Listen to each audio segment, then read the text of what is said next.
What is going on, Colts Nation? Welcome back to another episode of Bring the Juice. Still coming back from my illness a little bit. I'm doing a little better today.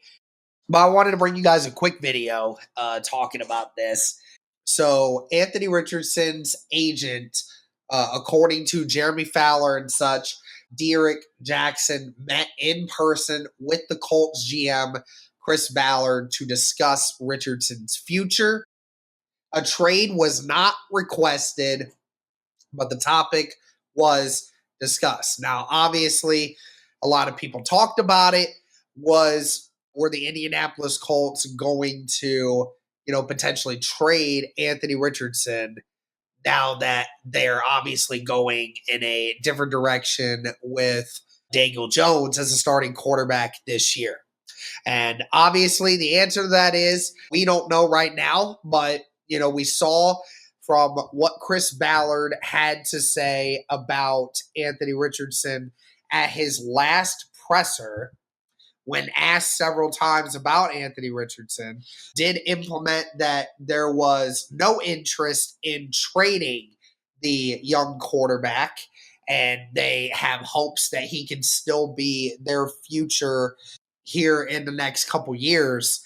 How that's all going to go down, I don't know. But again, you can look at it from different angles. Obviously, the Indianapolis Colts, you have a situation where you have benched a young quarterback twice in the first couple years of his career.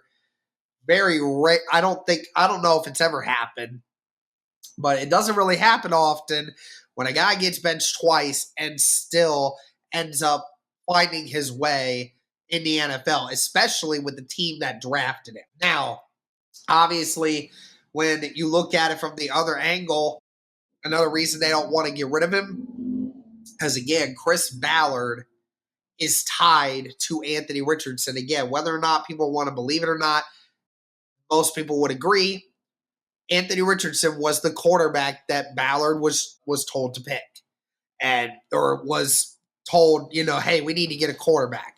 We need to figure this out. And he chose to go with Anthony Richardson. So if they have that situation worked out, they need to try to make it to where Anthony Richardson is the one to get the starting job at some point and start to develop into the franchise quarterback they hope that he will become. So who knows how it's going to pan out, but just wanted to give you guys that quick update that his agent did meet with Chris Ballard. They talked about the option of trades, but no trade request was ever given. So obviously, as it stands right now, Richardson and his agent, Derek Jackson, are not pushing the Colts for a trade at this moment. Will that change? I don't know. We're going to have to find out. But let me know your guys' thoughts. Thank you so much. And as always, Colts.